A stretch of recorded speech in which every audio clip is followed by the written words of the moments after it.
का समय बीत चुका है, भोपाल की उस दर्दनाक और भयावह रात को बीते हुए। आज भी अगर उसका कहीं कोई जिक्र होता है तो रूह कांप उठती है। अगर आपको 2 दिसंबर की रात भोपाल में क्या हुआ था इसकी जानकारी नहीं है तो बता दें आपको कि 1984 में 2 दिसंबर की उस कलंकित रात ने हजारों मासूमों को दबे पांव अपनी चपेट में ले लिया था। यूनियन कार्बाइड नाम का कारखाना जो भोपाल में स्थित है, इससे एक जहरीली गैस के रिसाव के कारण पूरे शहर में मौत का तांडव मच गया था।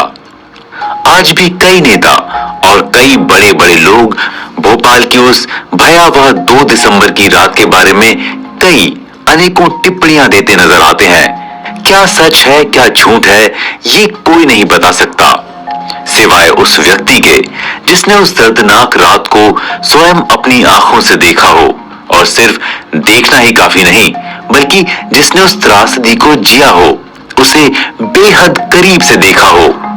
भोपाल के जयप्रकाश नगर, जिसे जेपी नगर भी कहा जाता है, यही वो इलाका है जिसने 1984 की 2 और 3 दिसंबर की दरमियानी रात मौत के उस भयावह मंजर का गवाह बना था, जिसे याद करते हुए आज भी यहाँ रहने वालों की रूहें सिहर उठती हैं। इसी दिन जेपी नगर के सामने बने यूनियन कार्बाइड इंडिया लिमिटेड के कारखाने में एक टैंक से अत्यधिक जहरीली गैस माइथिल आइसोसाइनेट MIC का रिसाव हुआ था। इसी घटना की वजह से भोपाल का नाम विश्व की सबसे बड़ी औद्योगिक त्रासदी से जुड़ गया। जहरीली गैस के असर और उस रात मची भगदड़ में हजारों लोग ही नहीं बल्कि हजारों मासूम पशु पक्षियों की जानें भी गईं। यही नहीं बल्कि इसके साथ साथ पर्यावरण को जो नुकसान पहुंचा उसकी भरपाई आज तक सरकारें नहीं कर पाई हैं। उस रात को कितनी जानें गईं इसका आंकड़ा लगाना मुश्किल है। कितनी मौतें हुई इस पर आज भी मतभेद है। ये मौत का नजारा सिर्फ उस तारीख तक ही सीमित नहीं था बल्कि उस घटना के कई सालों तक उसका वहां के जीव जंतुओं पर इसका दुष्प्रभाव पड़ा। जितना अभी तक आपको बताया गया है, सच सिर्फ इतना छोटा नहीं बल्कि सच्चाई तो हमारी सोच से परे है। उस रात क्या क्या हुआ था, किसकी कितनी मदद की गई थी या मदद की भी गई थी या नहीं, ये सिर्फ उस घटना पर मौजूद वो व्यक्ति ही बता सकता है जिसने इस घटना को बहुत ही गहराई से और करीब से देखा हो। आप अंदाजा भी नहीं लगा सकते उस अंधेरी रात में अपनी जान बचाकर भागते हुए उन मासूम लोगों का जिनके चारों ओर मौत मंडरा रही थी। कई मासूमों को क्या ही पता था कि उनके साथ क्या होने वाला है। वो तो अनजान अपनी अपनी झुग्गी झोपड़ियों में रात का खाना वो भी जैसे तैसे मेहनत से कुछ कमा कर खाया था। उसके बाद जब वो सोने जाएंगे तो कभी उठेंगे ही नहीं।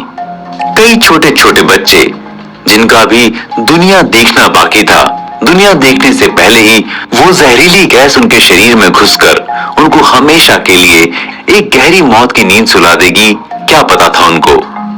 बात सिर्फ यहीं खत्म नहीं हो जाती। इस घटना के पहले और इस घटना के बाद दोनों समय ही बहुत महत्वपूर्ण रहे। अब तक आप सभी के मन में कई सवालों और आशंकाओं की भरमार उठ चुकी होगी, जैसे इस भयानक त्रासदी में कितने लोगों की मृत्यु हुई, क्या जितना बताया जाता है उससे अधिक मौतें हुई थी, उन लोगों के परिवार का क्या हुआ जिनके घर में कमाने वाला सिर्फ एक ही था और इस जहरीली गैस ने उसे गहरी नींद में सुला दिया था, क्या उन्हें सरकारी सहायता प्राप्त हुई, क्या इस घटना के पीछे किसी की लापरवाही थी, क्या सुरक्षा में कमी थी, क्या इस त्रासदी को रोका जा सकता था अगर कुछ सावधानियां बरती जाती। उस घटना के बाद कारखाने का क्या हुआ, कैसे कारखाने आबादी वाली जगह पर चलाना सही है। इस ऑडियो में हम भोपाल गैस त्रासदी के असली सच से आप सबको रूबरू कराएंगे और उस रात के भयानक दृश्य से आपको परिचित कराएंगे। ज्यादातर लोगों को यह जानकारी नहीं होती है क्योंकि सही जानकारी के लिए सही सूत्रों की ही कमी है। आप हमारे साथ बने रहिए और जानिए भोपाल गैस त्रासदी से जुड़ी कुछ ऐसी अनकही बातें और घटनाएं जो आपको हैरान करके रख देंगी, जिनके बारे में आपने शायद ही कहीं पढ़ा और सुना होगा। लेखक भोपाल शहर के बारे में बताते हुए कहते हैं कि भोपाल शहर ताल तलैयों और शिखरों का एक मनोरम शहर है। आपकी जानकारी के लिए बता दें कि लेखक उस त्रासदी के दौरान वहां के कलेक्टर तैनात थे और यही वजह है कि उन्होंने इस घटना को बड़ी गहराई से देखा है। 2 दिसंबर 1984 की रात में करीबन 10:30 बजे हमेशा की तरह सारे खिड़की दरवाजे बंद करके सारे नौकर बाहर जा चुके थे और वे भूतल यानी ग्राउंड फ्लोर पर अपनी कुछ लिखा पढ़ी का काम कर रहे थे। अपना काम निपटाने के बाद उनकी आंखों में ऐसा लगा जैसे किरकिरी पड़ रही हो। उन्हें ये मामूली सी तकलीफ जान पड़ रही थी, तो उन्होंने अपनी पलकों को पानी से पोंछा और आंखें मूंद कर लेट गए, तो उन्हें तुरंत ही आराम मिल गया। बाद में ये पता चला कि गैस रात के 12 बजे से पहले ही फैलना शुरू हो चुकी थी। लेखक को इस गैस लीक होने की भनक तब लगी जब 1:30 बजे करीब एक आवाज सुनाई पड़ने के कारण उनकी नींद खुल गई। फिर किसी ने आवाज लगाई कि शहर में गैस फैल चुकी है। आंखें खोलते ही उनकी आंखों में जलन सी मचने लगी। जैसे ही उन्हें इसकी खबर मिली, वे तुरंत ही अपने मुंह पर हाथ रखकर बाहर कार में बैठ गए और निकल पड़े हालातों का जायजा लेने के लिए।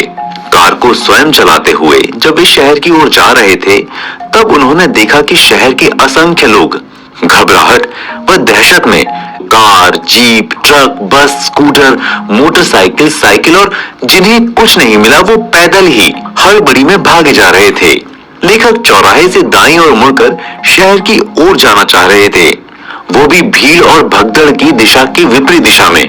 जैसे जैसे वो आगे बढ़ते जा रहे थे, वैसे वैसे ही भीड़ कम होती जा रही थी।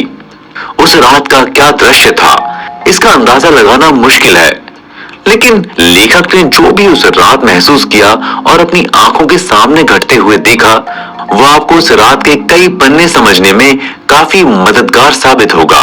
पूरा इलाका सुनसान था। फैली हुई जहरीली गैस के बादल स्पष्ट दिखाई दे रहे थे। सड़क पर 20-25 फीट से आगे देख पाना संभव ही नहीं हो पा रहा था और वे कार को धीरे धीरे चलाते हुए आगे बढ़ते जा रहे थे। लेकिन ये नहीं बोला जा सकता कि उनकी कार के आसपास भी वो जहरीली गैस मंडरा रही थी और धीरे धीरे उनकी कार के अंदर घुसने का प्रयास कर रही थी। जैसे जैसे गैस अंदर घुसती जा रही थी, वैसे वैसे उनका दम घुटता जा रहा था। उनसे जितना हो सकता था उतने प्रयास करने शुरू कर दिए। लेखक ने वहां के टाउन इंस्पेक्टर श्री शाही को बुलाकर बातचीत की और थाने के वायरलेस के द्वारा संपर्क करने का प्रयास किया। उन्होंने वायरलेस नेटवर्क पर कहा कि गैस रिसाव से शहर में भगदड़ मच गई है, लोग शहर से बाहर भाग रहे हैं, लेकिन किसी भी पुलिस मोबाइल से कोई भी उत्तर नहीं आया।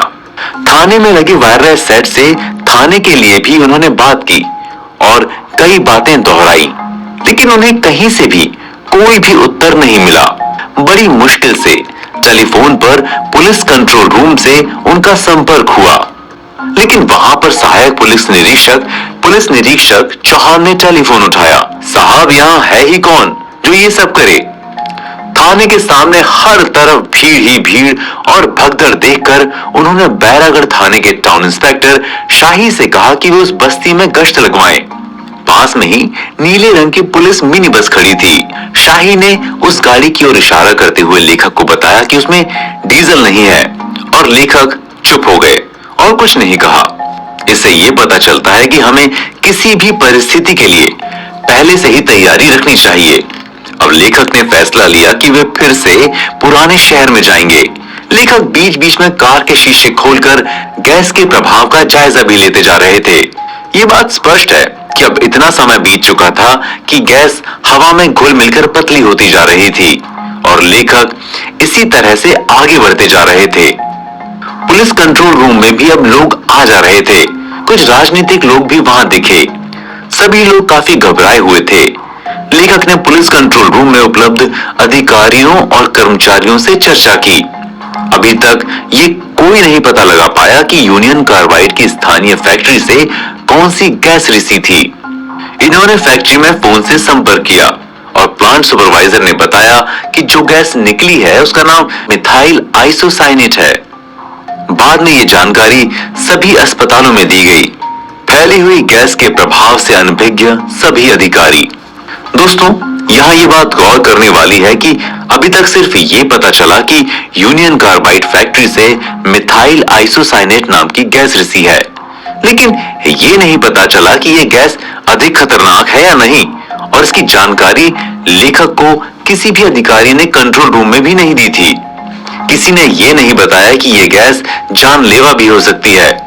कंट्रोल रूम में किसी ने ऐसी आशंका व्यक्त नहीं की थी, तो सभी लोगों को ऐसी कोई आशंका नहीं थी कि इससे मौतें भी हो सकती हैं। सभी का ध्यान शहर में हो रही भगदड़ और लोगों की सुरक्षा की ओर था।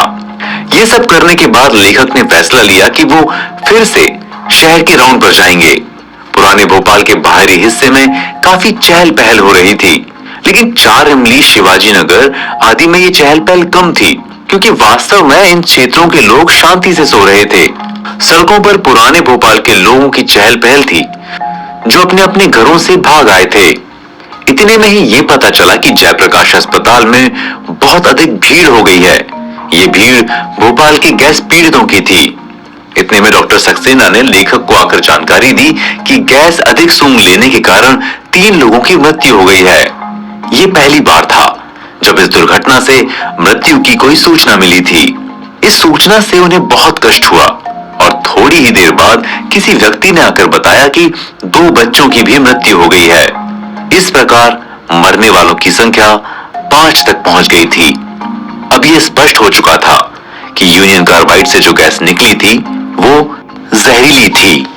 बड़े प्रयास किए जा रहे थे, वाहनों की कमी थी, मगर फिर भी कई अधिकारियों ने निजी वाहनों से सभी गैस पीड़ितों को अस्पताल पहुंचाया।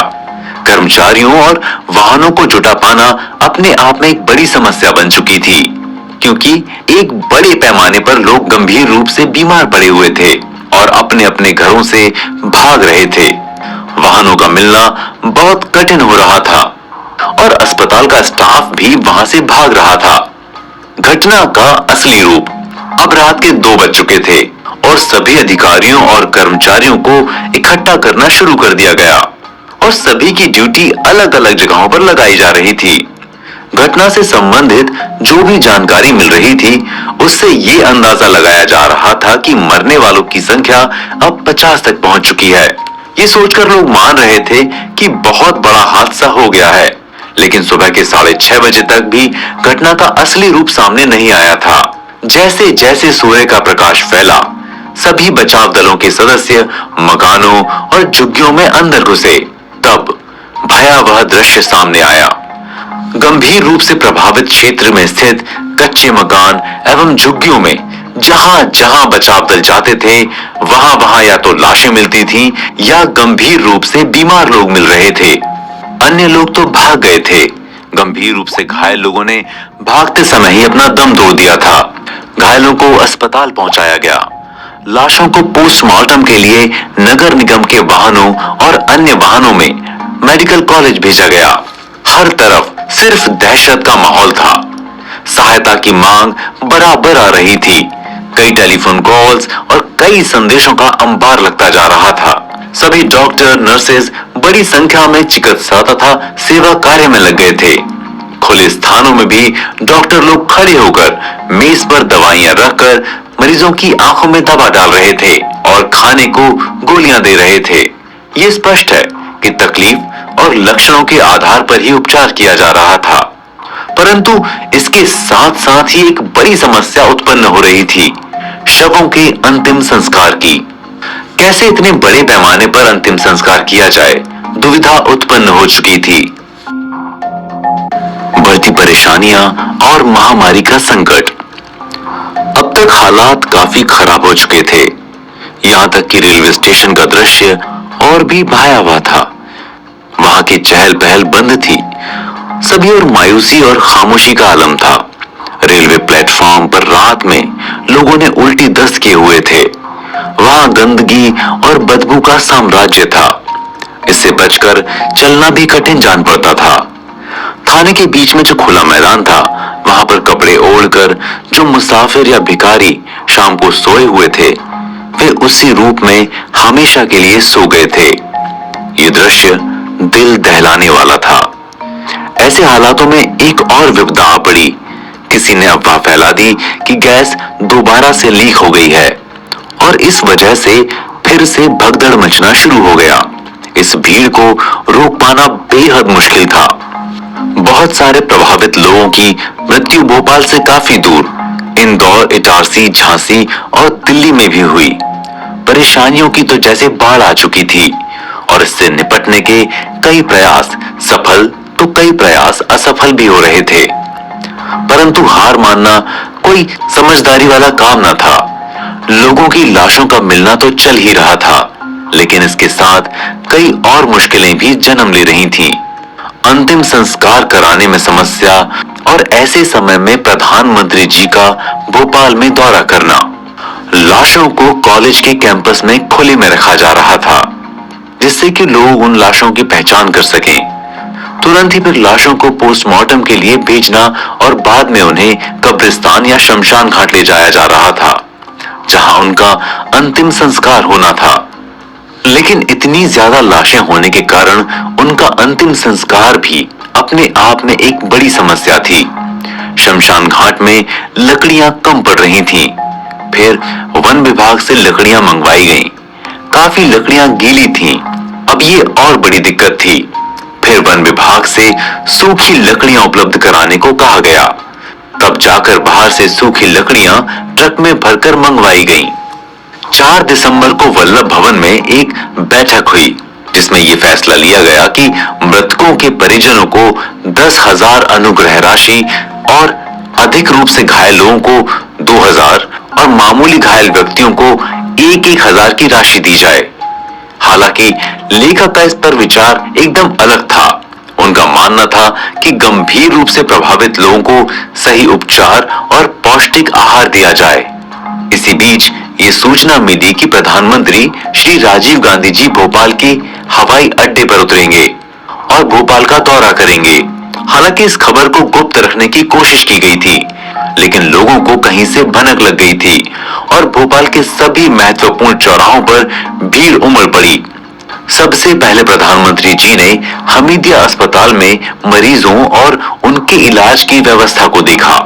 भीड़ को रोक पाना बड़ा मुश्किल हो रहा था।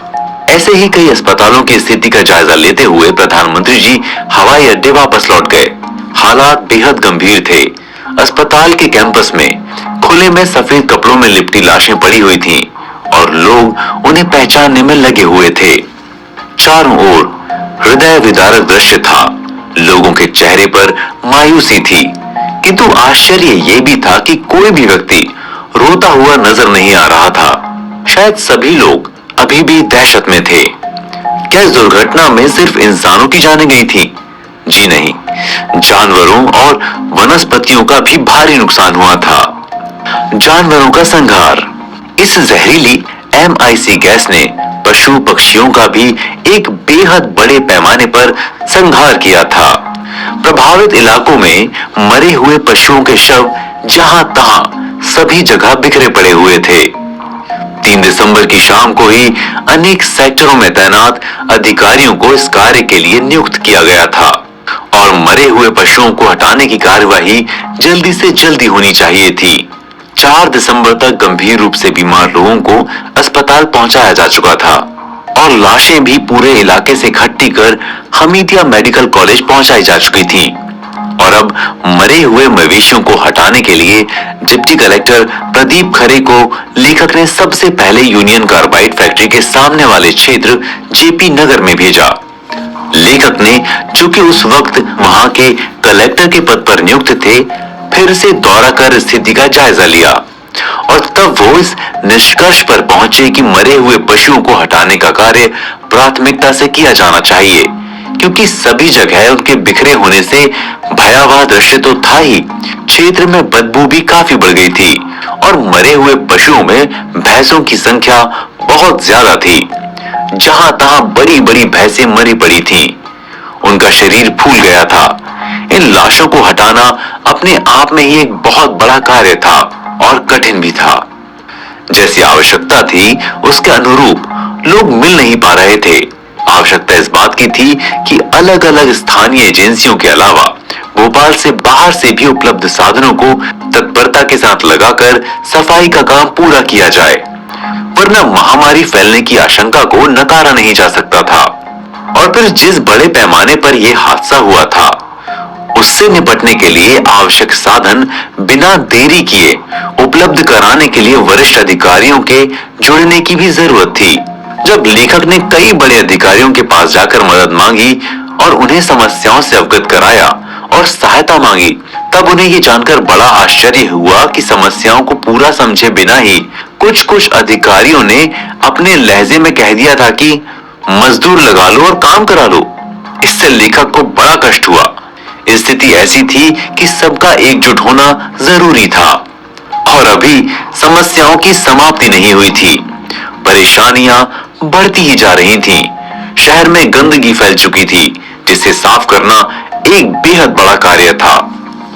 मुख्यमंत्री जी के साथ बैठक। लेखक ने कई अधिकारियों से संपर्क करने का बड़ा प्रयास किया और मदद की मांग की, लेकिन उन्हें कहीं से भी कोई खास मदद नहीं मिली। जो भी मिलता वो कोई टालने वाला जवाब दे देता था। इसलिए अन्य कोई विकल्प न होने के कारण इस स्थिति में वे सीधे मुख्यमंत्री जी से मिलकर सहायता मांगने चले गए। जब वे मुख्यमंत्री जी से मिले तो उन्होंने निवेदन किया कि वे विभाग अध्यक्षों के जिम्मेदार प्रतिनिधियों का कंट्रोल रूम में सदैव उपस्थित रहना जरूरी है, ताकि जिसे सहायता की जरूरत पड़े बिना समय गवाए उन्हें बताया जा सके और तत्परता से कार्यवाही कर सके। लेखक ने 6-7 विभाग अध्यक्षों के नाम एक पर्ची पर लिखकर मुख्यमंत्री जी को दे दिए थे और उन्होंने उनसे अनुरोध किया कि वो विभाग अध्यक्ष को निर्देश दें कि उनके प्रतिनिधि कंट्रोल रूम में बैठकर बताए अनुसार कार्यवाही करें। सभी बातें लगभग 5 मिनट में पूरी हो गई थीं और इसके बाद लेखक तुरंत ही वहां से निकलकर कंट्रोल रूम की ओर रवाना हो गए। फिर शाम 6:30 बजे के लगभग मुख्यमंत्री जी ने सभी को एक बैठक में आने के लिए आदेश दिलवाया। स्पष्ट था कि इस बैठक को आयोजित करने के पीछे लेखक की भूमिका ही थी, तो लेखक ने किसी को भी इस बात की भनक न लगने दी कि इसके पीछे उनका हाथ था, वरना अन्य अधिकारी कभी भी लेखक को माफ नहीं करते। इसलिए वे बैठक में थोड़े सहमे हुए थे। लेखक ने बैठक में अपनी बात भी रखी।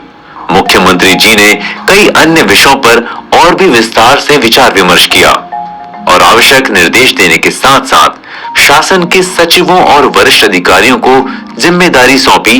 ये सब देखकर लेखक मन ही मन प्रसन्न हो उठे, क्योंकि इन्होंने जो मांगा था उससे कहीं अधिक मिल चुका था। लेखक का मुख्यमंत्री से मिलना सबसे सही फैसला जान पड़ता है, क्योंकि इसके बाद ही लेखक को सहायता मिली और अब सहायता मिलने के पश्चात सबसे पहले मरे हुए पशुओं को हटाने का काम किया जाने लगा। ये कार्य अपने आप में बड़ा दुष्कर था। मरी हुई बड़ी बड़ी भैंसें फूलकर काफी बड़ी हो गई थीं, जिनको उठाने के लिए क्रेन का उपयोग किया गया था। इन बड़े पशुओं को क्रेन से उठाकर ट्रक और डंपर में डाला जाता था। उसके बाद भोपाल के पास ही ग्राम भानपुरा के नजदीक नियत स्थल पर इन सबको फेंक दिया जाता था। मरे हुए अन्य पशुओं को भी उसी खुले स्थान में ट्रैक्टरों से घसीटने पर गलियों में और अधिक बदबू फैल गई थी। फिर कई ट्रक चूना मंगवाकर सड़कों पर डलवाया गया। 6 दिसंबर को शाम तक लगभग ये कार्य पूरा हो गया। पर्याप्त प्रचार प्रसार। भोपाल गैस त्रासदी का पर्याप्त प्रचार प्रसार मीडिया ने किया था। वास्तव में न केवल देश बल्कि पूरी दुनिया के प्रिंट एवं इलेक्ट्रॉनिक मीडिया के लोग भोपाल में जो भी हो रहा था उस पर निगाह रखकर उसे धुआंधार प्रचारित कर रहे थे। मृतकों की संख्या अखबारों की सुर्खियों में छपती थी। शासन की ओर से मीडिया को जो भी जानकारी दी जाती थी उसमें मृतकों की संख्या काफी कम बताई जाती थी, जबकि समाचार पत्र स्वतंत्र आकलन के आधार पर मृतकों की संख्या काफी ज्यादा बता रहे थे। आंकड़ों में बहुत अधिक अंतर होने के कारण शासन पर तथ्यों को छिपाने का आरोप लग रहा था। जब इसके बारे में लेखक को पता चला कि आंकड़ों में काफी बड़ा अंतर है और मुख्यमंत्री जी इससे परेशान है, तो ये जरूरी है कि सही आंकड़े दिए जाएं। फिर बाद में ये पता चला कि जिन मृतकों का पोस्टमार्टम हो जाता था उन्हीं के आंकड़े गृह सचिव मुख्यमंत्री जी को दिया करते थे और मुख्यमंत्री जी उसी के आधार पर प्रेस को बताया करते थे। फिर बाद में जांच पड़ताल के बाद समाचार पत्रों में जो आंकड़े छप रहे थे उनमें और असली आंकड़ों में ज्यादा अंतर नहीं था। ये जानकारी गृह सचिव को दे दी गई और इससे वे काफी संतुष्ट हुए थे। बात सिर्फ यहीं खत्म नहीं हो जाती है। इस घटना के दोषी अभी भी खुलेआम घूम रहे थे। किसकी लापरवाही थी इस लीकेज के पीछे? उसे सजा मिली या नहीं? आइए आगे जानेंगे इन सवालों के जवाब। यूनियन कार्बाइड के अध्यक्ष एंडरसन की गिरफ्तारी और खोए हुए लोगों की जानकारी। अब तक शहर में गंदगी को बड़ी ही मेहनत से और निष्ठा के साथ हटाया जा चुका था और अब इस तरह की कोई समस्या नहीं थी और महामारी होने का खतरा भी लगभग टल चुका था। जहां पर यूनियन कार्बाइड की फैक्ट्री थी उसके आसपास ज्यादातर गरीब लोग ही रहते थे। उस क्षेत्र में भी बड़े पैमाने पर नकद राशि का वितरण किया गया।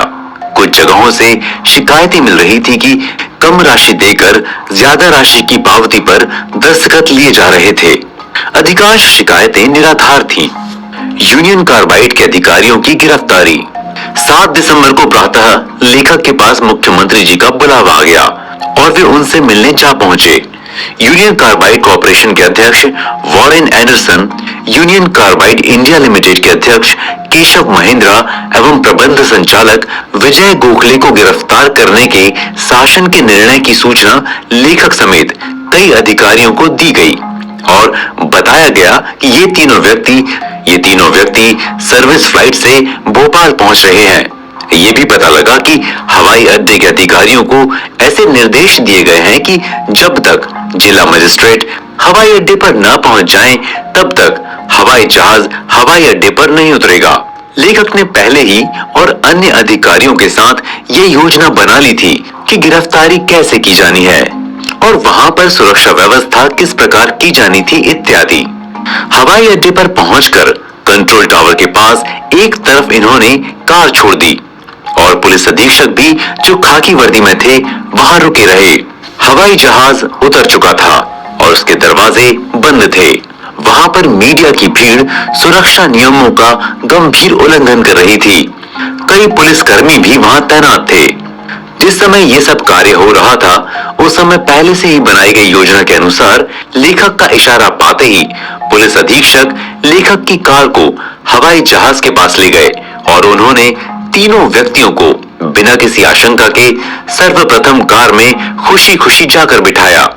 उन तीनों के बैठने के बाद मीडिया से बचने के लिए टर्मिनल बिल्डिंग के सामने की ओर से न ले जाते हुए रेलवे की ओर से ले जाया गया, जो कि बाहर मुख्य रोड पर निकल आई। थोड़ी देर बाद सभी लोग श्यामला हिल्स स्थित यूनियन कार्बाइड गेस्ट हाउस में पहुंच गए। फिर लेखक ने आगे बढ़कर जल्दी से एंडरसन को उनकी गिरफ्तारी की सूचना दी। एंडरसन, महिंद्रा और गोखले को गिरफ्तार करने की आवश्यक औपचारिकताएं पूरी कराई गईं और यूनियन कार्बाइड गेस्ट हाउस में ऊपर जो 3 कमरे हैं उनमें से उन्हें एक कमरे दिए गए। चारों ओर पुलिस का पहरा लगा दिया गया। जब लेखक अपनी कार से गेट की ओर बढ़ रहे थे तब मीडिया अचानक से सक्रिय हो गई और कैमरे चमकने लगे। तब कार में बैठे बैठे ही लेखक ने उन्हें एंडरसन और बाकी अधिकारियों की गिरफ्तारी की सूचना दी। लेकिन मीडिया इतने से भी संतुष्ट नहीं जान पड़ रही थी। एंडरसन को गुप्त रूप से दिल्ली भेजा जाना। अचानक से ही 1-2 वरिष्ठ अधिकारियों के साथ सचिवालय में बैठक हुई, जिसमें मुख्य सचिव ने कहा कि बैरागढ़ हवाई अड्डे पर स्टेट प्लेन खड़ा है और एंडरसन को उसी हवाई जहाज से तत्काल दिल्ली भेजा जाना है। लेखक को यह भी निर्देश दिया गया कि 3 बजे तक हवाई जहाज बैरागढ़ हवाई अड्डे से उड़ जाए। औपचारिकताओं के बाद चर्चा करके सभी लोग सीधे यूनियन कार्बाइड गेस्ट हाउस पहुंच गए। इसके बाद पुलिस अधीक्षक के साथ लेखक एंडरसन से मिलने उनके कक्ष में गए। ये जानकारी पाते ही कि उन्हें भोपाल से तत्काल वापस दिल्ली जाना है, एंडरसन संतुष्ट नहीं हुए और कहते रहे कि उन्हें यहाँ की स्थिति देखना है और मुख्यमंत्री जी से मिलना भी है। और भी कई अधिकारियों ने उन्हें बताया कि इस दुर्घटना से व्यापक पैमाने पर जो जान माल का नुकसान हुआ है उससे लोगों के मन में काफी रोष है और इस स्थिति में वो ना तो स्थिति का जायजा ले पाएंगे और ना ही शहर में कहीं जा पाएंगे। उनका भोपाल में रहना सुरक्षित नहीं है और वे बिना देरी किए बैरागढ़ हवाई अड्डे पर खड़े स्टेट प्लेन से दिल्ली चले जाएं, लेकिन एंडरसन दिल्ली जाने की बात को बार बार टालते रहे। इसी दौरान हुई लेखक की एंडरसन से बातचीत में लेखक को ये पता चला कि सारी दुर्घटना के बारे में एंडरसन को अच्छी खासी जानकारी थी। जब गैस रिसी तब हवा किस दिशा में बह रही थी और उस दौरान हवा के रुख में बदलाव किस किस दिशा में कब कब हुआ, ये सब उन्होंने चर्चा के दौरान बताया। लेखक के पास जो जानकारी थी तथा मौके पर जो तबाही उन्होंने देखी, उसका पूरा मिलान एंडरसन द्वारा बताए गए विवरण से होता था। किस प्रकार हवा के रुख में क्षणिक परिवर्तन हो रहे थे। अमेरिका में बैठे एंडरसन उसकी भी बारीकी से जानकारी ले रहे थे। आखिर में 1.5-2 घंटे की चर्चा के बाद एंडरसन भोपाल छोड़ने के लिए तैयार हो गए और उन्होंने जमानत के कागजातों पर हस्ताक्षर कर दिए। एंडरसन को कार में बैठाकर सभी लोग चुपके से रीजनल कॉलेज की तरफ से एक नए बनाए गए ऊबड़ खाबड़ रास्ते से निकल गए। गोपनीयता रखने के लिए कार के न आगे और न ही पीछे कोई गाड़ी रखी गई थी। लेखक का ड्राइवर कार चला रहा था। पुलिस अधीक्षक कार में बैठे थे और पीछे एंडरसन के साथ लेखक बैठे हुए थे। जिस ऊबड़ खाबड़ रास्ते से ये लोग हवाई अड्डे पहुंचे, उसका किसी को पता ही नहीं चला। वहां पर खड़े स्टेट प्लेन में एंडरसन को बिठाया और उन्हें दिल्ली भेज दिया गया। एंडरसन जब दिल्ली पहुंची तब दिल्ली की मीडिया को इस संबंध में पता चला और विश्व भर के मीडिया वालों को पता चला कि एंडरसन भोपाल से चुपचाप दिल्ली भेजे जा चुके थे। समाचार पत्रों में कई दिनों तक एंडरसन की गिरफ्तारी और उन्हें छोड़ने के बारे में तरह तरह के अनुमान लगाए जाते रहे थे, जो कि स्वाभाविक भी था।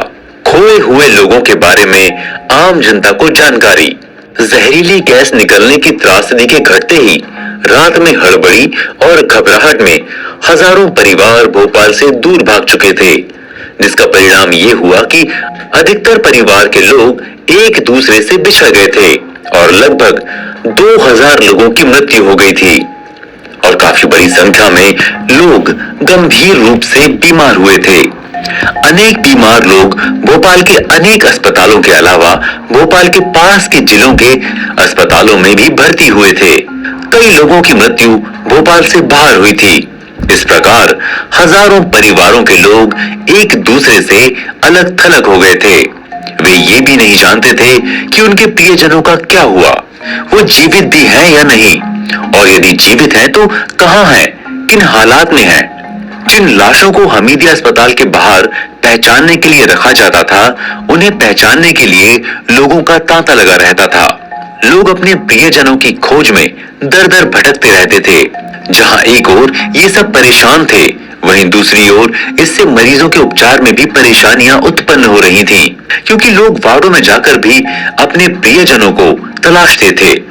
जब सब जगह से थक जाते थे तब वो कंट्रोल रूम और जहां भी उन्हें कुछ आशा होती थी, वहां जाकर लोगों से संपर्क करते थे और पूछते थे कि उनके बाकी लोग कहां गए। तब जाकर संभागीय आयुक्त एन.के. रणजीत सिंह ने इस मानवीय समस्या पर सबसे पहले ध्यान दिया और लापता लोगों का पता लगाने के लिए सुचारू व्यवस्था की। एक प्राइवेट कंपनी द्वारा कई स्थानों पर वायरलेस सेट लगाए गए और प्रमुख स्थानों पर लॉस्ट एंड फाउंड के केंद्र खोले गए। जिन लोगों की मृत्यु हो गई थी या जो लोग विभिन्न अस्पतालों में भर्ती थे, उनके बारे में जो भी जानकारी मिलती थी, उसकी सूचना बनाकर इन सभी केंद्रों में भेजी जाती थी और उन केंद्रों पर जाकर कोई भी व्यक्ति इससे संबंधित जानकारी ले सकता था। अस्पतालों में भर्ती मरीजों तथा अन्य के बारे में जानकारी इकट्ठा कर केंद्रों में प्रदान करना और पूछताछ करना अपने आप में ही बहुत बड़ा कार्य था, किंतु ये कार्य सफलतापूर्वक किया गया और परेशान व दुखी लोगों ने वहां जाकर जानकारी ली। ये सिलसिला काफी लंबे समय तक चला और इससे लोगों की परेशानी काफी हद तक कम भी हुई, लेकिन परेशानी अभी कम हुई थी, खत्म नहीं। जब गलती लोगों की नहीं थी तो उसका भुगतान वे क्यों करें? जो जाने गई उसका क्या? कई घरों में कमाने वाला ही चल बसा, उस घर का क्या? आस्था अभियान। MIC गैस को निष्प्रभावी करने की योजना का नाम ऑपरेशन फेथ या आस्था अभियान रखा गया था। एक और मौजूद टैंक और गैस को निष्प्रभावी बनाने की जिम्मेदारी यूनियन कार्बाइड के कारखाने से केवल एक टैंक से एमआईसी गैस के निकलने का इतना बड़ा हादसा हुआ था और उस कारखाने में 40-45 टन एमआईसी का एक और टैंक था और अन्य प्रकार की जहरीली गैस व रसायन भी वहां मौजूद थे। शहर में बार बार ये अफवाह फैल जाती थी कि फिर से जहरीली गैस निकली है और लोग घबराकर भागना शुरू कर देते थे। इस प्रकार से काफी भगदड़ मच जाती थी। फैक्ट्री में कौन कौन सी और कितनी कितनी गैस है, इसका विवरण किसी को उपलब्ध नहीं था, लेकिन इतना सभी को मालूम था कि वहां पर अभी भी एमआईसी गैस जैसी बड़ी खतरनाक गैसों का भंडार है। सीएसआईआर के महानिदेशक डॉक्टर वर्धराजन भोपाल में किसी प्रशिक्षण को स्थापित करने के उद्देश्य से 5 दिसंबर 1984 को भोपाल आए हुए थे। उसी दौरान ये निर्णय हो चुका था कि एमआईसी गैस के बचे हुए स्टॉक को निष्प्रभावी करने की जिम्मेदारी डॉक्टर वर्धराजन को और एक और वैज्ञानिकों की टीम को सौंपी जाए। कुछ अधिकारियों से लेखक ने ये सुना था कि डॉक्टर वर्धराजन अक्सर कह दिया करते थे कि वे लोग ज्वालामुखी पर बैठे हुए हैं और कभी भी गंभीर विस्फोट हो सकता है। स्पष्ट है कि हजारों लोगों के मरने के बाद इतने बड़े वैज्ञानिक यदि ऐसी टिप्पणी करें तो उसमें सार्थकता और कुछ सच्चाई तो होगी, ये मानकर लोग दहशत से घिर जाते थे। सचिवालय में जो योजनाएं बनाई जा रही थी उसके अनुसार बची हुई एमआईसी गैस को निष्प्रभावी करने का कार्य 16 दिसंबर से प्रारंभ होना था और उसे 20 दिसंबर तक पूरा करना था। इस योजना में अनुमान लगाया गया कि कारखाने से 3 किलोमीटर की परिधि में बसे लोग अपना अपना घर छोड़कर चले जाएं। उस परिधि में कई लाखों लोग रहते थे। अनुमान ये था कि अधिकतर लोग अपनी व्यवस्था स्वयं करेंगे, परंतु कई लोग ऐसे भी थे जो अपनी व्यवस्था स्वयं नहीं कर सकते थे और इसीलिए ये तय किया गया कि ऐसे लोगों के लिए नए भोपाल में कैंप लगाए जाएं, जहां पर उनके रहने तथा खाने पीने की मुफ्त व्यवस्था हो। और ऐसे ही बाद में 10-12 कैंप लगाए गए। लोगों का शासन पर से विश्वास उठ जाना और भोपाल छोड़कर चले जाना। लोगों में इसी बीच तरह तरह की चर्चाएं होती थीं और लोग काफी डरे हुए और सहमे हुए भी थे। एमआईसी गैस को निष्प्रभावी करने के लिए उसकी व्यवस्था की तैयारियों को गोपनीय रखा गया था। किसी को भी, यहाँ तक कि लेखक को भी इसकी ज्यादा जानकारी नहीं मिल पाती थी। उनको भी अफवाह सुनकर ही संतोष कर लेना पड़ता था। पहले तो अफवाह फैलने के बाद लोग भागना शुरू कर देते थे, लेकिन अब लोग बड़े ही व्यवस्थित ढंग से भोपाल छोड़कर अन्य जगहों पर जाने लगे। इसी बीच एक दिन शासन ने एक आदेश जारी किया कि भोपाल के सभी स्कूल कॉलेज 12 से 23 दिसंबर तक बंद रहेंगे। शासन ने काफी विलंब से 13 दिसंबर को पूरी योजना आम सूचना के लिए जारी की। उसमें स्पष्ट कहा गया था कि लोगों को भोपाल से बाहर जाने की कोई जरूरत नहीं, लेकिन अब काफी देर हो चुकी थी। काफी लोग भोपाल छोड़कर जा चुके थे। लोगों पर इस सूचना का उल्टा असर हुआ था, इसलिए लोगों में विश्वास जगाने के लिए मुख्यमंत्री जी ने घोषणा की कि एमआईसी गैस को निष्प्रभावी करने की कार्रवाई प्रारंभ होगी, तब से उसके समाप्त होने तक वे स्वयं यूनियन कार्बाइड के कारखाने में ही रहेंगे। इससे लोगों को कुछ संतोष तो अवश्य हुआ, लेकिन भोपाल खाली होने का जो सिलसिला प्रारंभ हुआ था वो रुका नहीं। सचिवालय द्वारा देरी से योजना जारी करने और अब तक अफवाहों का बाजार गर्म होने के कारण किसी भी बात का जनता पर कोई असर नहीं जान पड़ता था। दहशत फैलती जा रही थी। आस्था अभियान 16 दिसंबर 1984 से प्रारंभ हो रहा था और 15 दिसंबर की शाम तक पुराना भोपाल लगभग खाली हो चुका था। लोगों का शासन पर से विश्वास उठता जा रहा था, परंतु शासन जो कर सकता था वो अपनी पूरी कोशिश से कर रहा था और लोगों में वापस से विश्वास जगाने की उनकी कोशिश जारी थी। कई बैठकें हुई और चर्चाएं भी हुई और उन चर्चाओं में ये फैसला लिया गया कि 16 दिसंबर की सुबह से आस्था अभियान का कार्य शुरू होने वाला है। इन तथ्यों को ध्यान में रखते हुए लेखक ने धारा 144 का आदेश जारी किया, जिसके अंतर्गत एमआईसी गैस को निष्प्रभावी किया जाए। गैस को निष्प्रभावी करने की तैयारियां। आस्था अभियान का कार्यक्रम बड़े विस्तार से बनाया गया था और इसकी शुरुआत 16 दिसंबर को सुबह 9 बजे से की जानी थी।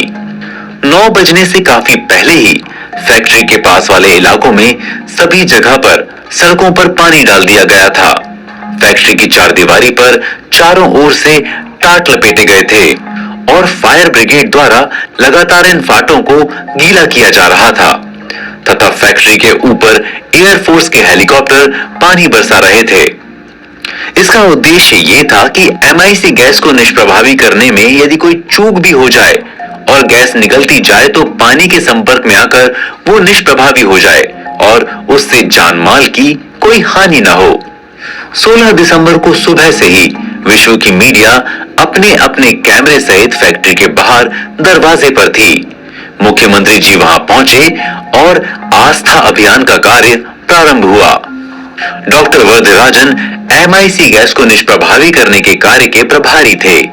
इससे पहले की तरह गैस से सेविन नामक कीटनाशक दवाई का उत्पादन हुआ। इसी बीच लेखक ने कई पुलिस वालों को खाली हुए पुराने भोपाल के सभी जगहों पर गश्त देने का निर्देश दिया, क्योंकि ऐसे समय में कोई छोटी या बड़ी वारदात होने की संभावना बढ़ जाती है। इस समय पहले से ही काफी मुश्किलें शासन पर थी और इसमें अगर कोई ऐसी घटना हो जाती है तो परेशानियां बढ़ सकती हैं। लेखक खुद भी बीच बीच में अपनी कार से जांच करने जाते थे कि सभी जगहों पर पुलिस अपना काम ढंग से एवं लगन से कर रही है या नहीं। आस्था अभियान प्रारंभ होने के समय से और उसके दौरान भारत सरकार से काफी सहायता भोपाल आती थी। बैरागढ़ हवाई अड्डे पर बड़ी अल्प सूचना में हवाई जहाज उतरते थे। आस्था अभियान का पूरा कार्य सचिवालय से ही संचालित हो रहा था। आस्था अभियान का कार्य दिन भर होता रहता था और रात में बंद रहता था। अच्छा प्रचार प्रसार होने से आम जनता को भी इसकी जानकारी थी। कभी कभी देर रात तक भी कार्य चलता था।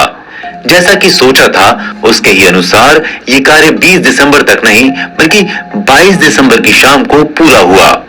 16 दिसंबर को आस्था अभियान का कार्य प्रारंभ होने पर शाम तक जब कोई दुर्घटना नहीं हुई, गैस नहीं निकली और इसका पूरा प्रचार हो गया, तब लोग काफी आश्वस्त हुए और जो लोग नए भोपाल के कैंपों में ठहरे हुए थे उनमें से कुछ लोग रात में अपने अपने घर की चौकसी करने चले जाते थे और दिन में फिर वापस कैंप में आ जाते थे।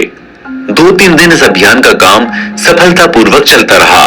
उसके बाद कुछ लोगों ने अपने अपने घरों में लौटने का मन बना लिया और कुछ गरीब लोग जो इन कैंपों में नहीं गए थे वे भोपाल के बाहर चले गए थे। इसी बीच कई लोगों ने नेतागिरी शुरू कर दी और अपने तर्क देने शुरू कर दिए कि अब तो उनका पूरा धंधा चौपट हो चुका है, अब घर जाएंगे तो क्या खाएंगे। और कुछ लोगों ने तो ये कहना शुरू कर दिया था कि वे कैंप छोड़कर नहीं जाएंगे। इन सब मांगों के पीछे उनका उद्देश्य था कि कुछ और राशि प्राप्त हो जाए। सचिवालय इन सब बातों से चिंतित हुआ और 20 दिसंबर को घोषणा कर दी कि 21 दिसंबर को दोपहर बाद इन कैंपों में खाना नहीं मिलेगा और ये कि लोग शासन द्वारा ट्रांसपोर्ट की व्यवस्था जो की गई है उससे अपने अपने घरों में वापस चले जाएं। ऑपरेशन फेथ का कार्य सचिव विज्ञान एवं प्रौद्योगिकी के प्रभार में था।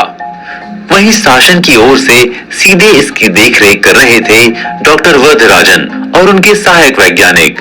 विज्ञान एवं प्रौद्योगिकी सचिव यूनियन कार्बाइड के वर्कर्स मैनेजर मुकुंद एवं अन्य अधिकारी आपस में काफी घुल मिलकर रहते थे। यदि कभी जिला प्रशासन के अधिकारियों और यूनियन कार्बाइड के अधिकारियों का दृष्टिकोण अलग होता था तो शासन के कुछ वरिष्ठ अधिकारी यूनियन कार्बाइड के अधिकारियों के दृष्टिकोण के अनुसार ही निर्देश दिया करते थे। हत्यारी गैस का सैंपल और मृतकों को अनुग्रह राशि का भुगतान।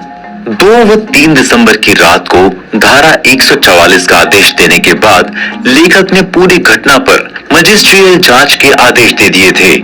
3 दिसंबर को मुख्यमंत्री जी ने उच्च न्यायालय के न्यायमूर्ति द्वारा न्यायिक जांच कराने की घोषणा की, लेकिन अन्य औपचारिकताएं पूर्ण होने में करीबन 2-3 दिन लगे। काफी समय तक कार्य प्रारंभ ही नहीं हो सका। MIC गैस के नमूने लेने का आदेश।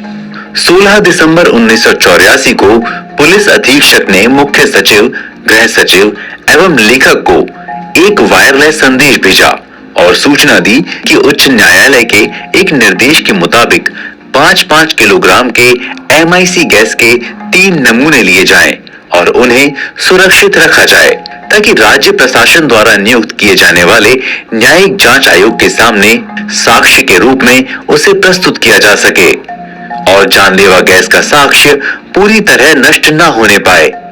3 सैंपल लिए जाएं और सील्ड कवर में रखे जाएं। इस सूचना की प्रतिलिपियां बनाई गईं और अन्य अधिकारियों एवं अधीक्षकों में बांटी गईं। हत्यारी गैस का सैंपल लेना इतना आसान नहीं था। इसमें कई कठिनाइयां आ रही थीं। इसी के चलते कई ऐसी सूचनाएं लागू हो रही थीं जिसकी जानकारी लेखक को नहीं मिलती अथवा देर से प्राप्त होती थी और इस कारण कई गलतफहमियां भी पैदा हो रही थीं और लेखक को समझ नहीं आ रहा था कि सैंपल रखे जाने हैं या नहीं। विशेषज्ञों की राय डिप्टी एडवोकेट जनरल के पास शासन ने भेजी थी। उसमें यह बताया गया कि उच्च न्यायालय के आदेश के अनुसार MIC गैस के सैंपल रखना एक कठिन समस्या है क्योंकि उसके लिए प्रेशराइज्ड स्टेनलेस स्टील के कंटेनर की जरूरत होती है जो कि उस वक्त उपलब्ध नहीं थे और सुझाव दिया गया था कि 300 ग्राम के सैंपल रख लिए जाएं तो उनसे जांच पड़ताल का कार्य हो सकता है। 19 दिसंबर को लेखक के पास गृह विभाग का एक पत्र आया जिसमें यह पुष्टि करने को कहा गया कि गैस के सैंपल रख लिए गए हैं या नहीं। तब लेखक ने इस पत्र की प्रतिलिपि डॉक्टर वरदराजन महानिदेशक और अन्य अधिकारियों को भेजकर उनसे उत्तर की मांग की। एक तरफ हत्यारी गैस का सैंपल लेने में बड़ी मुश्किल हो रही थी, कहीं सूचना देर से मिलती और कहीं कोई तैयार नहीं होता और उधर ऑपरेशन फेथ का कार्य तेजी के साथ चल रहा था जो किसी भी क्षण पूरा हो सकता था। अगर उस हत्यारी गैस MIC का नमूना जल्दी नहीं लिया जाता और ऑपरेशन फेथ का कार्य पूरा हो जाता तब सदा के लिए इस जानलेवा जहरीली गैस का साक्ष्य मिट जाता और ये एक बहुत बड़ा घोटाला साबित होता। सभी लोग उच्च न्यायालय एवं शासन के आदेशों का पालन करने के लिए हर संभव प्रयास कर रहे थे। उधर यूनियन कार्बाइड के लोग ऑपरेशन फेथ में लगे शासन के पक्ष के वैज्ञानिक एवं राज्य शासन के उच्च अधिकारी उसमें कोई रुचि नहीं ले रहे थे। विज्ञान और प्रौद्योगिकी सचिव तो इस बात पर ही बहुत नाराज थे कि वो सब डॉक्टर वरदराजन और यूनियन कार्बाइड के वर्कर्स मैनेजर मुकुंद पर उच्च न्यायालय एवं शासन के निर्देशों का पालन करने के लिए दबाव क्यों डाल रहे थे, जबकि पालन करने की जिम्मेदारी इन्हीं दो की थी। 300 ग्राम के सैंपल लेने का प्रस्ताव ऑपरेशन फेथ में लगे वैज्ञानिकों का था और राज्य शासन ने ही एडवोकेट जनरल के माध्यम से उच्च न्यायालय में उसे प्रस्तुत किया था। उच्च न्यायालय ने इसे स्वीकार भी कर लिया था और शासन को निर्देश दिए कि इस प्रकार 3 दिन 300 ग्राम के सैंपल रखे जाएं। तब शासन की ओर से यह आदेश वैज्ञानिकों को यूनियन कार्बाइड फैक्ट्री में भेजा गया था। कई कार्यवाही की गई और कई बैठकें भी बुलाई गईं। इस पर बात करने के लिए कि गैस के सैंपल लेने में इतनी देरी क्यों हो रही है और न्यायालय के आदेशों को पूरा क्यों नहीं किया जा रहा है। लेकिन यूनियन कार्बाइड के वैज्ञानिकों और डॉक्टर वरदराजन के पास इसका कोई जवाब न होता। वो इस कार्य को पूरा करने में आनाकानी कर रहे थे। इसके पीछे की क्या वजह थी, ये तो उनसे बेहतर कोई नहीं जान सकता था। ऐसी ही एक बैठक में कई घंटों की चहल पहल, फोनबाजी और गुफ्तगू के बाद डॉक्टर वरदराजन ने वो पत्र जो लेखक द्वारा लिखा गया था, जिसमें लिखा था कि गैस के 300 ग्राम के 3 सैंपल लिए जाएं और जल्द ही ये कार्य पूरा किया जाए, इस लिखे हुए पत्र को डॉक्टर वरदराजन ने अपने हाथ में लिया और अपने हस्ताक्षर न करते हुए अपने सहयोगी के हस्ताक्षर करवाए। इससे ये साफ पता चलता है कि वे निर्देशों का पालन नहीं करेंगे और इसके परिणाम गंभीर हो सकते हैं। अजीब ही रवैया चल रहा था। जिम्मेदारी लेने को कोई भी तैयार न था और किसी को भी जनहित की चिंता नहीं थी। ऑपरेशन फेथ में शासन की ओर से लगाए गए वैज्ञानिकों का रवैया ऐसा ही था, जिसके कारण परेशानियां और भी बढ़ती जा रही थीं। क्या सिर्फ MIC गैस लीक हुई थी? शासन की ओर से ऑपरेशन फेथ के प्रभारी वैज्ञानिक एवं प्रौद्योगिकी सचिव अपने अधिकारों का पूरा उपयोग कर रहे थे, लेकिन किसी भी बिंदु पर जिम्मेदारी लेने को तैयार नहीं थे। गृह विभाग, न्यायालय एवं अन्य आदेशों के लेखक के पास पालन करवाने के लिए भेजने की औपचारिकता तो निभा देते, लेकिन जिला पुलिस के नकारात्मक व्यवहार से अवगत होते हुए भी सभी चुप थे। कैसे भी कुछ भी करके आखिर में सैंपल लेने में लेखक को सफलता मिली, किंतु उसकी निष्पक्ष जांच हो पाएगी भी या नहीं, ये किसी को नहीं पता चल सका। हत्यारी गैस के नमूनों की निष्पक्ष जांच नहीं हुई थी। उसकी जानकारी के अभाव में ये कहना संभव नहीं है कि जो गैस लीक हुई थी वो कौन सी गैस थी, लेकिन इन गैसों का मिश्रण उनमें था। शुरू में लोगों का कहना था कि यूनियन कार्बाइड खतरनाक जहरीले रासायनिक सेविन नाम के पेस्टिसाइड बनाता था, लेकिन बाद में कई दूसरे आंकड़े सामने आए। इस गैस त्रासदी में बहुत बड़ी संख्या में लोग मारे गए थे और प्रतिदिन अखबारों में छपता था कि कितने लोगों की मृत्यु हुई। शासन की ओर से जो प्रतिदिन मृतकों की संख्या दी जाती थी, पहले ही दिन से पुलिस का हिसाब किताब गड़बड़ा गया था। जितने भी मृतकों की संख्या गृह विभाग के द्वारा मीडिया को बताई जाती थी, उससे लगभग 20 गुना अधिक लोग वास्तव में मर चुके थे और समाचार पत्रों में भी मृतकों की लगभग वास्तविक संख्या आती थी। कुछ शवों का पोस्टमार्टम होता था और शायद बहुत से लोगों को पोस्टमार्टम कराने की आवश्यकता नहीं पता थी और अपने प्रियजनों का वे अंतिम संस्कार कर देते थे। गृह विभाग मृतकों के समस्त विवरण जैसे कि नाम, पता इत्यादि कंप्यूटर में अंकित कराता था और फिर उन सूचियों को अनुग्रह राशि के भुगतान के सिलसिले में विभाग के पास भेज देता था। इस दुर्घटना के बाद जल्द ही राज्य सरकार ने मृतकों के परिजनों को 10,000 रुपए प्रति मृतक की दर से अनुग्रह राशि का भुगतान करने की घोषणा कर दी थी। गंभीर रूप से बीमार को 2,000 रुपए प्रति व्यक्ति और अन्य घायलों को 1,000 रुपए तक की आर्थिक सहायता देने की घोषणा की गई। अनुग्रह राशि का वितरण। अनुग्रह राशि का सही पात्रों में बांटना अपने आप में एक बड़ा कार्य था। इस कार्य को पूरा करने के लिए 20 दलों का गठन किया गया था। सभी दलों को अलग अलग स्थानों पर नियुक्त किया गया था। इस दुर्घटना में अनाथ हुए बच्चों के आश्रय हेतु अनाथालय की व्यवस्था भी की जा रही थी। अनुग्रह राशि ढंग से बट नहीं पा रही थी। इस कार्य को पूरा करने में कई बाधाएं आ रही थी। कहीं कहीं जिसे अनुग्रह राशि मिलनी चाहिए उसे नहीं मिल पा रही थी और अधिकारी भी इतना ध्यान नहीं दे रहे थे और कहीं कहीं तो जितनी राशि सरकार द्वारा बांटने के लिए दी जा रही थी और कहीं कहीं तो जितनी राशि सरकार द्वारा बांटने के लिए दी जा रही थी उतनी से भी कम ही बांटी जा रही थी और मृतकों की सूची तो किसी के पास भी नहीं थी। सारा काम जैसे तैसे चल रहा था। कोई भी पूरी जिम्मेदारी से काम करने को तैयार नहीं था। राशि वितरण में कई अव्यवस्थाएं हो रही थीं और पहले भी जब राशि बंटवाई जा रही थी तब अचानक से इसे बंद कर दिया गया था। पर यहाँ तो मृतक के परिवार के लिए 10,000 रुपए की राशि देने का प्रश्न था। इस कार्य को किसी न किसी तरीके से धीरे धीरे किया जा रहा था। अगर इस कार्य को रोक दिया जाता तो जनता में भयंकर आक्रोश उमड़ पड़ता। जिन जिन लोगों को ये राशि प्राप्त हो जाती उन लोगों को संतोष तो मिला, मगर काफी गड़बड़ियां भी हुई और राशि वितरण में कई अधिकारियों ने कोई सावधानी नहीं बरती। सचिवालय स्तर पर भी गंभीर चूकें हुई। रेलवे विभाग और अन्य विभागों ने भी अनेक चूकें की।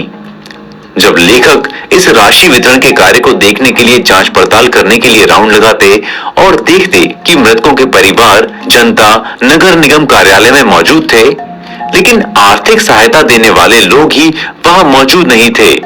घंटों प्रतीक्षा करने के बाद लोगों को लौट जाना पड़ता था। लेकिन इसका मतलब ये नहीं कि सभी अधिकारी ऐसी लापरवाही कर रहे थे। कई कर्तव्यनिष्ठ अधिकारी राशि का वितरण ठीक तरीके से जरूर कर रहे थे, लेकिन अन्य लोग जिम्मेदारी से भागने का प्रयास करते रहे।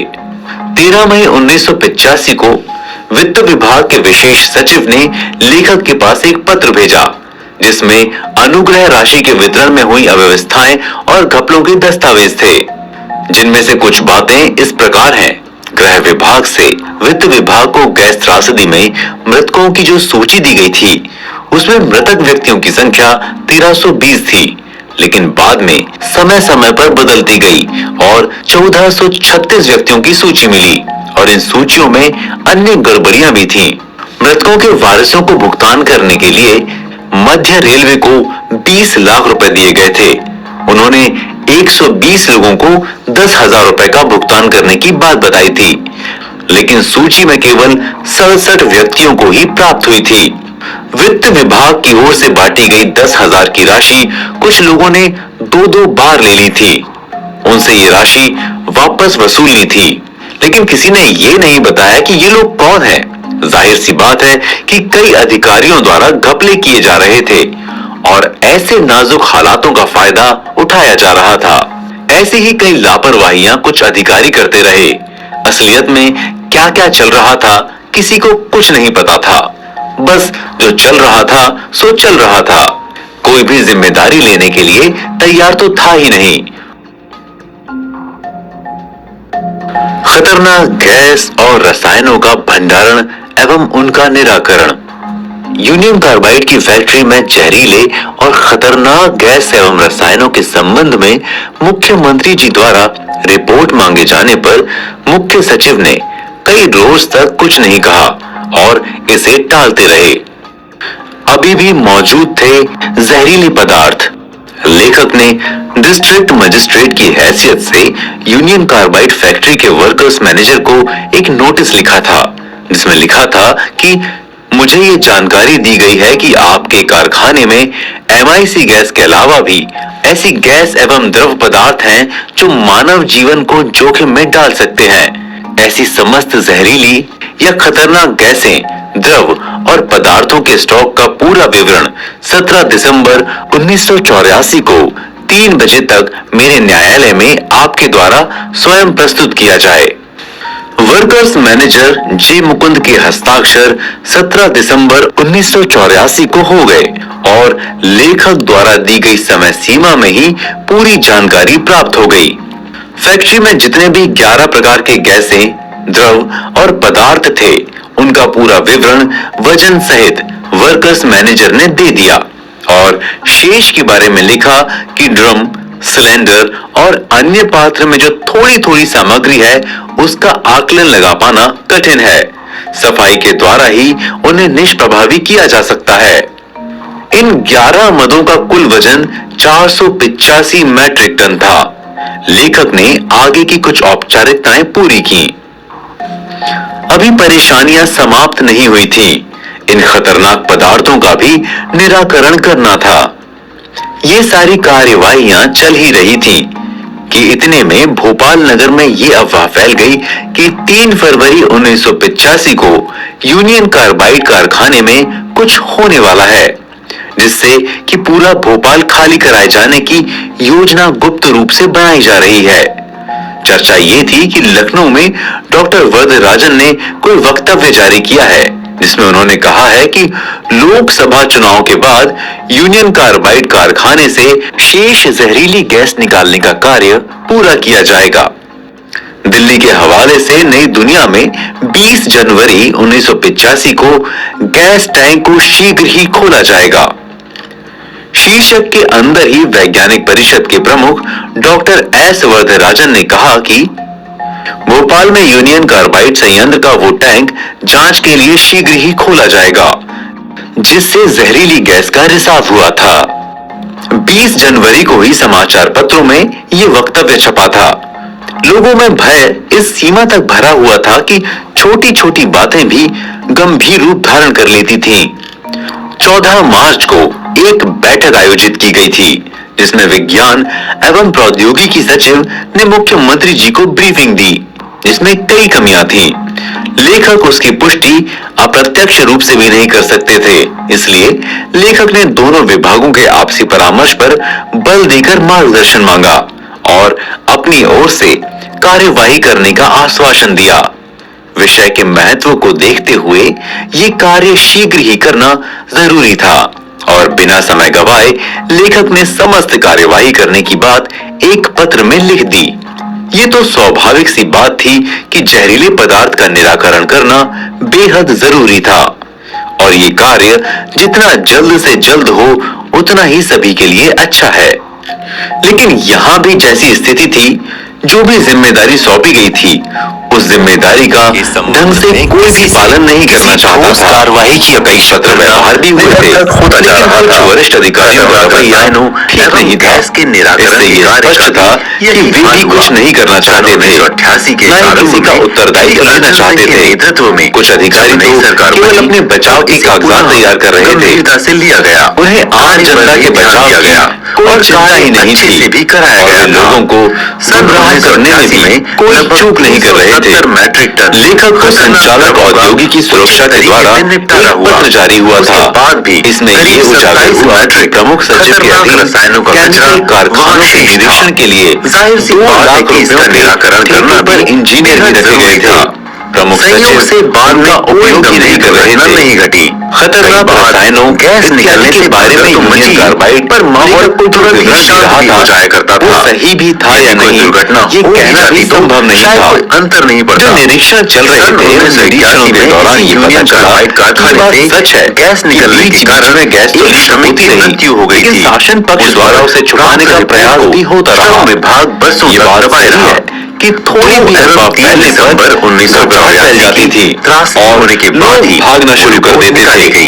लेकिन कभी भी खतरनाक और ऐसे रसायनों का निकलना यूनियन कार्बाइड की फैक्ट्री से नहीं हुआ है था। ये मानने का पर उचित कोई आधार नहीं है तो शायद कई बार ऐसा हुआ और बड़ी मामला शांत हो गया, टाला जा सकता था। लेखक की कलेक्टर पद से मुक्ति 6 जून 1985 भोपाल गैस स्थानांतरण के कारण लेखक कलेक्टर पद से भार मुक्त हो गए। लेकिन अखबारों में पढ़ने मिलता रहता था कि यूनियन कार्बाइड कारखाने में जहरीले पदार्थ अभी भी मौजूद हैं। तो वरिष्ठ यूनियन कार्बाइड के वर्कर्स मैनेजर माहौल नहीं था। ने विज्ञान एवं प्रौद्योगिकी विभाग के सचिव को पाने के लिए नवंबर 1985 में लिखा शुरू से क्लोरोसल्फोन ऐसे बहुत ही खतरनाक कर रहे थे और बताया गया कि उसका निराकरण शुरू में हाल ही में उन्होंने किया है होती थी स्पष्ट है। लेकिन उनके इरादों का खुलासा नवंबर 1985 की थी होता गया अर्थात मार्च अप्रैल 1985 में यह पदार्थ यूनियन कार्बाइड कारखाने में मौजूद था। भी सोच रहे थे अगर पहले सावधानियां बरत ली जाती परिश्रम से तो शायद था इतना नुकसान न हुआ होता रहे थे। मार्च 1985 में राज्य सरकार प्रतिनिधिता के लिए मीडिया का प्रयोग राजनीति थे और न ही किसी अन्य लाभ या पुरस्कार के इच्छुक थे। लेकिन बचाव एवं राहत कार्य तथा अन्य सेवा कार्य में जो कुछ ठोस नहीं कर पाए अथवा कुछ ठोस करने की क्षमता जिनमें नहीं थी वे लोग मीडिया के लोगों को साथ में लेकर घूमते थे और अपनी प्रशंसा में कुछ न कुछ छपवाते रहते थे और पुरस्कार पाने के लिए तरह तरह के शासकीय अभिलेख भी बनवाना चाहते थे।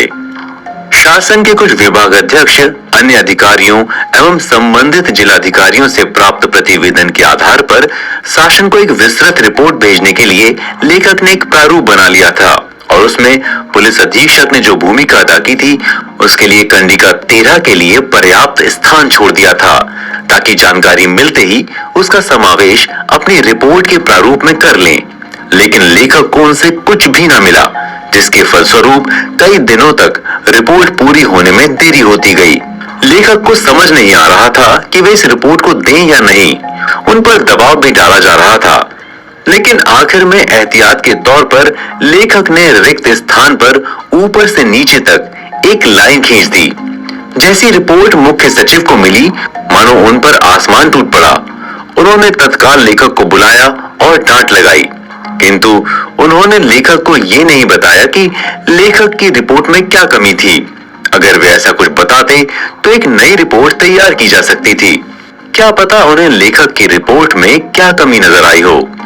आक्रोश एवं नाराजगी में उन्होंने रिपोर्ट के अनुच्छेद 18 के कुछ शब्दों की ओर लेखक का ध्यान आकर्षित किया, जिसमें प्रभावित क्षेत्र में लेखक ने हजारों की संख्या में मरे हुए मवेशियों की सड़न से प्रारंभ होने, बदबू फैलने एवं हैजे आदि का प्रकोप संभावित होने की बात लिखते हुए स्थिति को काफी भयावह कहा था। शासन को इस स्थिति से अवगत कराने एवं मुख्यमंत्री जी द्वारा कंट्रोल रूम में 4 दिसंबर 1984 को शाम 6:30 बजे बैठक का उल्लेख भी इस अनुच्छेद में था। यदि लेखक इन घटनाओं का सही उल्लेख नहीं करते तो उनकी रिपोर्ट गलत होती। लेखक ने जो घटना स्थल पर घटा था वो सब वैसा का वैसा रिपोर्ट में बताया था। उस रिपोर्ट में गैस रिसाव व सबसे अधिक प्रभावित क्षेत्रों का उल्लेख भी किया गया था और बचाव एवं राहत कार्य के बारे में काफी विवरण दिया गया था। गैस पीड़ितों का उपचार कितने चिकित्सालयों में हुआ, कितने डॉक्टर एवं नर्स इस कार्य में लगे थे, बाहर से कितने डॉक्टरों को बुलाया गया था, लाशों को जलाने एवं दफनाने की सारी व्यवस्थाएं, मृत पशुओं को उठाने, गैस पीड़ितों के लिए दूध, चाय, भोजन एवं दवाई की व्यवस्था, बचाव राहत के लिए वाहनों की व्यवस्था और संख्या, गुमशुदा व्यक्तियों की तलाश तथा बचाव एवं राहत कार्य का संचालन और समन्वय किस प्रकार से किया गया था, इन सब बातों का खुलासा उस रिपोर्ट में लेखक द्वारा किया गया था। वरिष्ठ अधिकारियों के कुछ बिंदुओं पर असहमति होने के कारण लेखक ने अपनी रिपोर्ट को वापस ले लिया और स्वीकार कर लिया और अब एक ज्वाइंट रिपोर्ट का प्रारूप तैयार करने का काम शुरू कर दिया। वरिष्ठ अधिकारी क्या चाहते थे ये तो स्पष्ट नहीं था, किंतु ये बात जरूर थी कि सभी लोग अपनी अपनी प्रशंसा लिखवाना चाहते थे। फिर लेखक ने सभी से जो जो भी रिपोर्ट में लिखवाना चाहते थे अपने अपने द्वारा निभाई गई भूमिका के बारे में लिखित में दे दें, जिसको वे रिपोर्ट में शामिल कर देंगे। अधिकतर लोगों ने तो लिखकर दे दिया, किंतु पुलिस अधीक्षक से इतना काम भी न हो सका। ज्वाइंट रिपोर्ट के प्रारूप को अंतिम रूप देने में कई समस्याएं उत्पन्न हो रही थीं। जाहिर सी बात है कि सच्चाई को छापने में कई अधिकारियों को दिक्कत हो रही थी। दिक्कतें क्यों हो रही थी ये सोचने वाली बात है। फिर आखिरी में कोई मुद्दा बनाए बिना लेखक ने ज्वाइंट रिपोर्ट मुख्य सचिव के पास भेज दी और उसकी प्रतिलिपियां संभागीय आयुक्त एवं गृह सचिव को सौंप दी। 15 दिसंबर 1984 को रिपोर्ट भेजने के बाद लेखक को मानसिक पीड़ा हुई। इसकी वजह साफ जाहिर है कि जो सच्चाई लेखक अपनी रिपोर्ट में लिखना चाहते थे वो सच्चाई वे चाहते हुए भी लिख नहीं पाए, जिसके कारण उन्हें काफी कष्ट हुआ। ज्वाइंट रिपोर्ट बनाने में जो परेशानियां झेलनी पड़ी, उसके बाद आगे और रिपोर्ट भेजने का लेखक का हौसला पस्त हो गया। यदि ऐसा ना हुआ होता तो विभिन्न पहलुओं पर शासन को लेखक सैकड़ों रिपोर्ट भेजते, परंतु ऐसी स्थिति में लेखक भी क्या ही करते। अमेरिका में मुकदमेबाजी। भोपाल गैस त्रासदी में हजारों लोगों की जानें गईं, लाखों लोग गंभीर रूप से बीमार पड़े। इतनी भीषण तबाही मचाने के लिए अभी तक भी किसी को सजा नहीं मिली थी। गिरफ्तारी के तत्काल बाद ही जमानत ना मिलने तक तो दोषियों को हिरासत में ही रहना पड़ा। इनके अलावा उन्हें कोई सजा नहीं हुई। ये है हमारे देश की न्यायिक व्यवस्था। अब आप खुद ही विचार कीजिए कि आम जनता का इसमें क्या दोष था, और जो दोषी था उसे तो सजा अभी तक मिली ही नहीं। लेखक अपने मन की व्यथा बताते हुए कहते हैं कि अब शायद आरोपों में से गंभीर अपराधों को निकाल दिया गया है, केवल छोटे मोटे अपराध मात्र आरोप पत्र में रह गए। मुआवजे के नाम पर प्राप्त राशि गैस पीड़ितों के साथ क्रूर मजाक ही है। अमेरिका के वकीलों का भोपाल आना। दुर्घटना के बाद ही अमेरिका के बहुत से वकील भोपाल पहुंच गए थे और गैस पीड़ितों से संपर्क करके उन्हें मुआवजा दिलाने के लिए बातचीत शुरू कर दी थी। 7 दिसंबर 1984 को वहां के वकीलों ने अमेरिका में पहला मुकदमा दायर किया था। उसके बाद और भी मुकदमे दायर हुए। मुकदमों की संख्या लगभग 144 तक पहुंच गई। भारत सरकार ने 9 मार्च 1985 को Bhopal gas leak disaster act 985 इसके प्रावधानों के अनुसार सभी गैस पीड़ित दावेदारों के प्रतिनिधित्व का एकमात्र अधिकार भारत सरकार के पास चला गया। ऐसे ही 8 अप्रैल 1985 को भारत सरकार ने अमेरिका में अन्य दावों की तरह भोपाल के गैस पीड़ितों की ओर से दावा प्रस्तुत किया। अमेरिका के डिस्ट्रिक्ट जज ने बाद में इन सभी दावों को एक साथ सम्मिलित कर दिया और उन पर सुनवाई करने के बाद निर्णय दिया। इस मुकदमे में सारी कार्यवाही भारत सरकार एवं राज्य सरकार के स्तर पर हुई। जिला प्रशासन की इसमें कोई खास भूमिका नहीं थी। जब इस घटना से जुड़ी कार्यवाहियां चल रही थीं, तब से ही अधिकांश कार्यवाहियों में शुरू से ही पारदर्शिता की कमी देखने को मिलती थी। ये तो हम सभी जान चुके हैं। जब 4 अमेरिकी वकील भारत पहुंचे तो स्वास्थ्य विभाग के अधिकारी उनको लेकर एक होटल में चले गए, जहां उनके ठहरने की व्यवस्था कराई गई थी। स्वास्थ्य विभाग वाले अधिकारियों की एक बैठक होनी थी और उसमें लेखक को नहीं बुलाया गया था, लेकिन वो दिन कोई अवकाश का दिन था।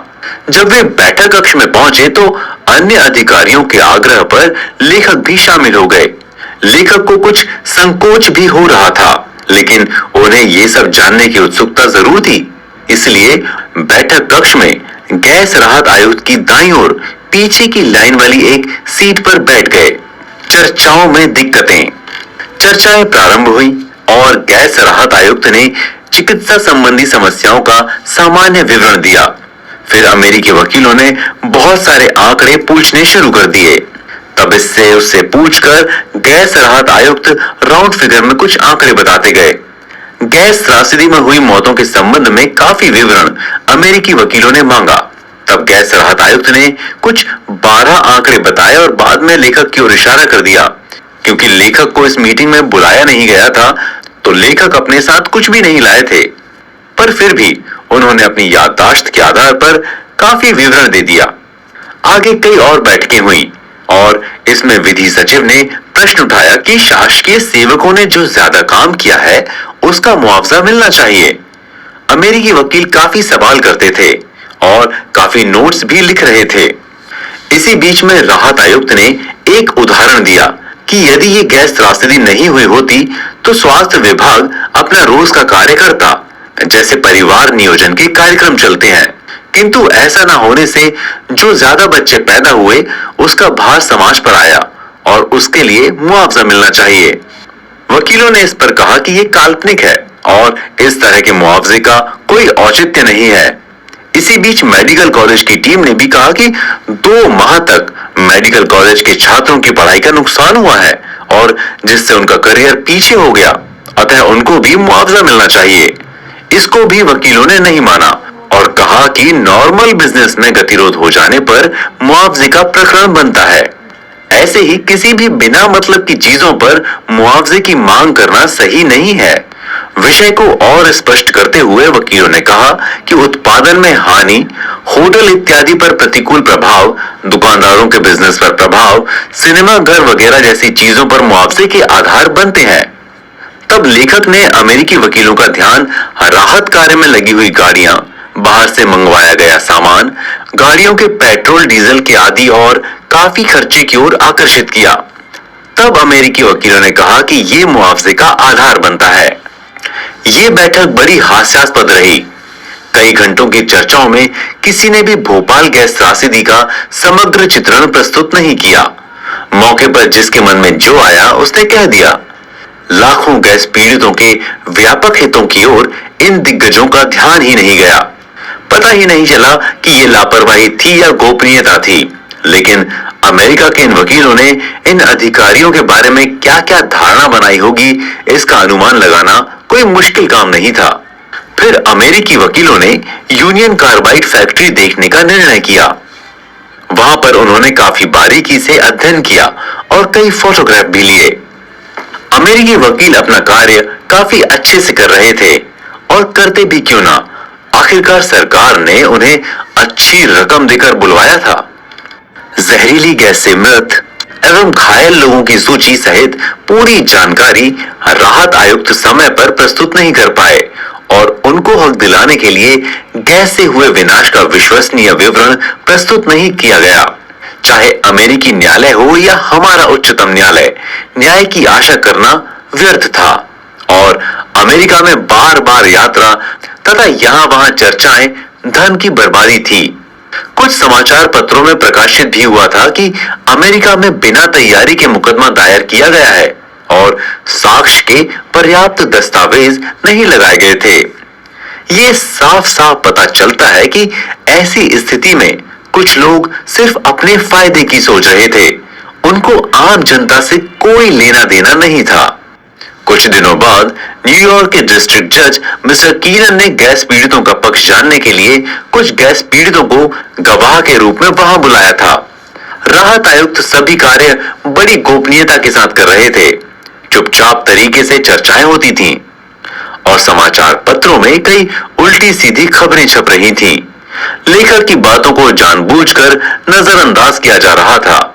वास्तव रूप में गैस पीड़ितों को तो अमेरिका ले जाया ही नहीं गया और न ही ऐसे लोगों को ले जाया गया जो बचाव एवं राहत कार्य में जुड़े थे, जिन्हें संपूर्ण जानकारी थी। कुछ गवाह तो नकली थे और एक भी ठोस गवाह नहीं था। ऐसे छल कपट चल रहे थे। जाहिर सी बात है कि जब जज ने हर सवाल को खोद खोद कर पूछा होगा, तब इन नकली गवाहों की पूरी कलई खुल गई होगी और सच को जितना भी छुपाया जाए, एक दिन सामने आ ही जाता है। जज कीनन का फैसला और मुकदमे में हार।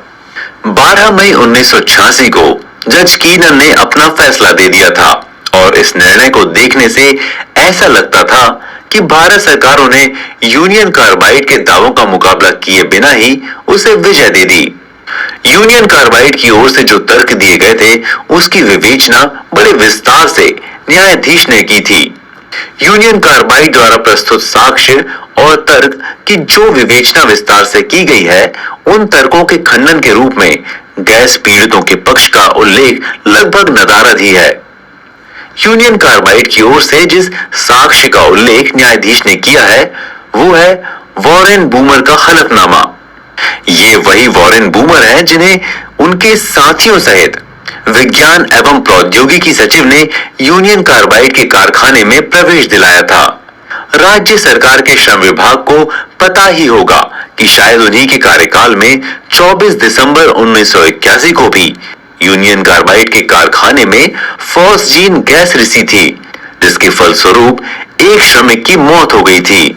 9 फरवरी 1982 को भी एक ऐसी ही दुर्घटना हुई थी और तब भी वॉरेन बूमर ने इस पर कारखाने की सुरक्षा प्रणालियों को सुधारने के लिए कार्यवाही करने के बजाय उसे धरातल की ओर जाने दिया और धन कमाने के लालच में उत्पादन बंद नहीं किया। बाद में वॉरेन बूमर स्वयं ही पलायन कर गए थे। यूनियन कार्बाइड की पैतृक संस्था एंडरसन की अध्यक्षता वाली यूसीसी पूरी तरह से इस हादसे के लिए जिम्मेदार थी। भोपाल स्थित कारखाने के सभी सूत्र उसके हाथ में थे। सुरक्षा संबंधी अधिकतर उपकरणों ने कार्य करना बंद कर दिया था। इस हादसे से उसे अचंभा नहीं हुआ, क्योंकि उसे सारे हालात मालूम थे। यूनियन कार्बाइड तो कहीं भी मुकदमा चलाने के पक्ष में नहीं था। पहले अमेरिका में मामला चलाने का विरोध किया, फिर बाद में भारत में चलाने का।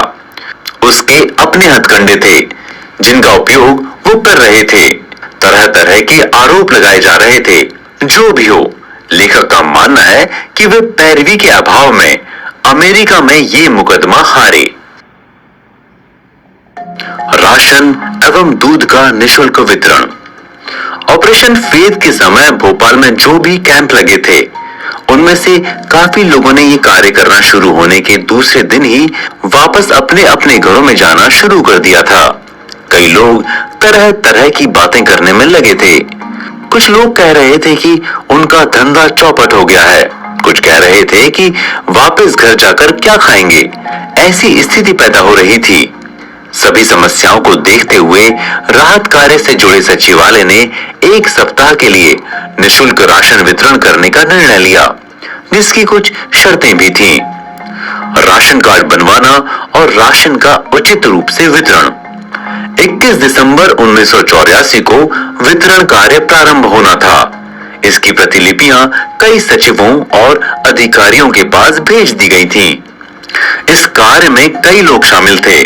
पुराने भोपाल शहर के जिस गैस प्रभावित क्षेत्र में उपभोक्ताओं को अनाज का निःशुल्क वितरण होना था, उसकी 180 दुकानों को 10 सेक्टरों में विभाजित किया गया और प्रत्येक सेक्टर के लिए संचालक स्तर के 10 अधिकारियों को सेक्टर कमांडर के रूप में नियुक्त किया गया। अधिकतर लोग आईएएस अधिकारी थे। सामान्य प्रशासन विभाग ने 21 दिसंबर को औपचारिक रूप से लिखकर इससे जुड़ी सेवाओं के लिए केवल 27 दिसंबर 1984 तक के लिए दिया गया था। कार्यभार को देखते हुए ये समय बहुत कम था।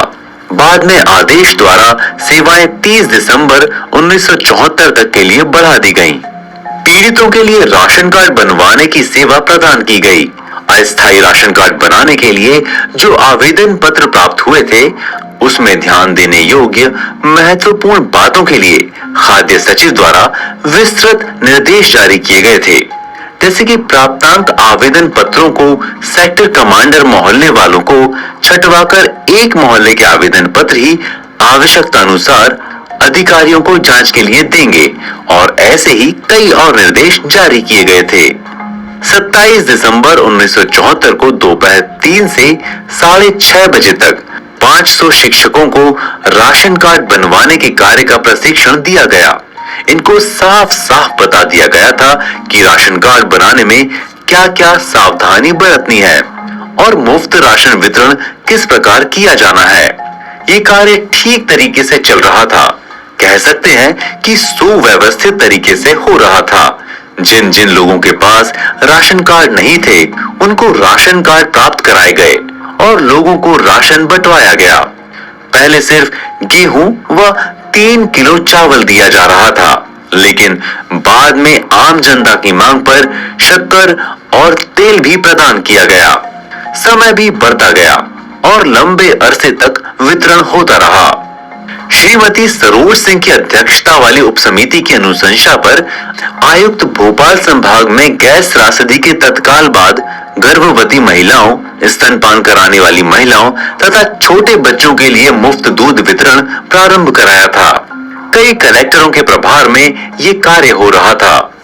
बाद में कुछ अधिकारी ये कार्य छोड़कर चले गए, तब इनके स्थानों पर शिक्षकों को लगाया गया। जिन मोहल्लों में मुफ्त दूध बंटता था, वहां से कुछ लोग दूध लूटकर अन्य मोहल्लों में बेचा करते थे। लोगों ने लेखक को बताया कि गैस प्रभावित राजेंद्र नगर मोहल्ला छूट गया था, फिर वहां भी मुफ्त दूध वितरण कराया गया। इस प्रकार गैस प्रभावित क्षेत्रों में 28 केंद्रों के माध्यम से लगभग 29,000 लीटर से भी ज्यादा दूध प्रतिदिन बांटा जा रहा था। 19 मई 1985 तक लगभग 1 करोड़ रुपए का दूध वितरित किया जा चुका था। सर्वे और अधिक सहायता। सन 1974 के दिसंबर के अंत अथवा 1985 के जनवरी में Tata institute of social sciences Mumbai की एनएसएस यूनिट के व्याख्याता खलील अहमद लेखक से मिले। उन्होंने लेखक को इंस्टीट्यूट के संचालक का एक पत्र दिया। पत्र का सारांश था कि उनके स्टाफ के सदस्य व छात्रगण भोपाल गैस त्रासदी से काफी दुखी थे और राहत कार्यों में लगे वहां के लोगों का हाथ बांटना चाहते थे। लेखक ने उनसे नम्र निवेदन किया कि कई स्वयंसेवक आ रहे हैं, किंतु इसकी कोई जरूरत नहीं है। फिर लेखक ने उनको एक सुझाव दिया कि अच्छा तो ये होगा कि वे सर्वे का कार्य करें, जिससे पता चल सके कि किन किन लोगों को या परिवारों को अभी भी सहायता की जरूरत है। ये भी कहा कि पंचायत एवं समाज कल्याण सचिव से मुलाकात के समय इस संबंध में भी चर्चा करें। चर्चा के बाद खलील अहमद चले गए और स्पष्ट है कि पंचायत एवं समाज कल्याण सचिव से मिले। बाद में पता चला कि समाज कल्याण सचिव इन सभी सुझावों से सहमत हो गए थे और सर्वे का कार्य ले लिया था। वित्त विभाग ने विशेष सचिवों द्वारा करोड़ों रुपए की वित्तीय सहायता गैस पीड़ितों में बंटवाई तो थी, किंतु इच्छा शक्ति के अभाव में वे कोई हिसाब किताब ठीक से नहीं कर पाए। किस किस को कितनी कितनी राशि दी गई, इस जानकारी के अभाव में ये तय करना संभव नहीं था कि जो गैस पीड़ित वित्तीय सहायता की मांग कर रहे थे, उन्हें सहायता राशि मिल चुकी है या नहीं, और अगर मिल चुकी है तो कितनी। सचिवालय स्तर पर कोई अपील दलील सुनी नहीं जाती थी। वो जो चाहते थे वही करते थे। टाइम्स ऑफ इंडिया में 23 अप्रैल 1985 को इसी विषय पर एक समाचार भी छपा था। मृत पशुओं के लिए कुछ आर्थिक सहायता और स्टेप अप योजना। मरे हुए पशुओं को किस प्रकार गैस त्रासदी होने पर 4-5 दिन के अंदर ही शहर से हटा दिया गया था और शहर की सफाई की गई थी, इसके बारे में हम सभी जान चुके हैं। उस समय पशु चिकित्सा विभाग और कई विभागों के दलों को कहा गया था कि मृत पशुओं को उठाते समय उनके बारे में पूरा विवरण अंकित करें, जहां मालिकों का नाम का पता था, वहां पर मृत पशुओं के विवरण के साथ साथ मालिक के नाम अंकित किए जाते थे, किंतु अधिकांश मामलों में ऐसा करना संभव नहीं था। जिस समय सफाई का कार्य चल रहा था, उस समय बहुत कम लोग मौके पर मिलते थे। फिर भी किस स्थान से पशु हटाए गए और किस प्रकार के मृत पशुओं को हटाया गया, ये सब सूची में अंकित किया जाता था। पशु चिकित्सा विभाग के संयुक्त संचालक के मार्गदर्शन एवं नियंत्रण में इस सूची को अंतिम रूप दिया गया और ये बाद में बहुत उपयोगी साबित हुई। पशुओं की हानि और अनुग्रह राशि वितरण। फिर कई चर्चाओं में कुछ निर्णय लिए गए। संचालक ने प्रस्ताव दिया कि नकद राशि के भुगतान के बजाय मृत पशुओं के बदले पशु ही दिए जाएं, किंतु इस प्रक्रिया में शिकायतें आने की काफी संभावनाएं थीं, इसलिए इसे मान्य नहीं किया गया। मृत पशुओं के लिए आर्थिक सहायता देने का निर्णय तो ले लिया गया था, किंतु इस मामले में विस्तार से निर्देश काफी लंबे समय तक जारी नहीं हुए कि किस वर्ग के पशु के लिए कितनी कितनी राशि दी जाए। मरे हुए पशुओं को 4 से 6 दिसंबर तक हटाने एवं इस संबंध में पशु चिकित्सा विभाग के अधिकारियों को उनकी सूची बनाने का काम दिया गया। उस सूची के मुताबिक 1073 पशु मरे थे, जिनमें अनेकों गाय, भैंसे, बछिया, बैल, बकरे, घोड़े, सुअर, मुर्गियां, कुत्ते, बिल्लियां शामिल थे। फिर बाद में 20 जनवरी 1985 तक कई आवेदन पत्र मंगाए गए और कुल 709 आवेदन पत्र प्राप्त हुए थे। शासन द्वारा निर्धारित प्रक्रिया के तहत प्राप्त इन आवेदन पत्रों के अनुसार मरे हुए पशुओं की संख्या 2762 और पक्षियों की संख्या कुल 11648 बताई गई थी। पशु चिकित्सा विभाग के अधिकारियों द्वारा जो सूची बनाई गई थी, उसकी तुलना में ये बहुत अधिक है। इस प्रकार से मरे हुए पशुओं की सूची बनाने में ही कई परेशानियां आ रही थीं। तो लेखक ने मुख्यमंत्री जी को एक पत्र में लिखकर सभी परेशानियों का विवरण बताया। पत्र में इसलिए क्योंकि उस समय मुख्यमंत्री जी अवकाश पर थे।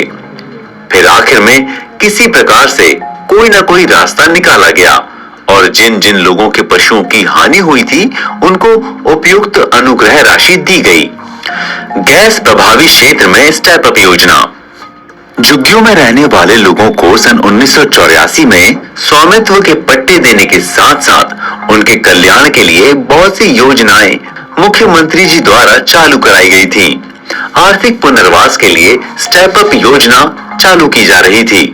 जिन परिवारों की वार्षिक आय 4,500 रुपए से कम थी और परिवार के मुखिया की उम्र 18 वर्ष से कम और 40 वर्ष से ज्यादा नहीं थी, उन्हें अपना रोजगार प्रारंभ करने के लिए कुछ शर्तों के अधीन बैंकों से ऋण दिलवाया जा रहा था।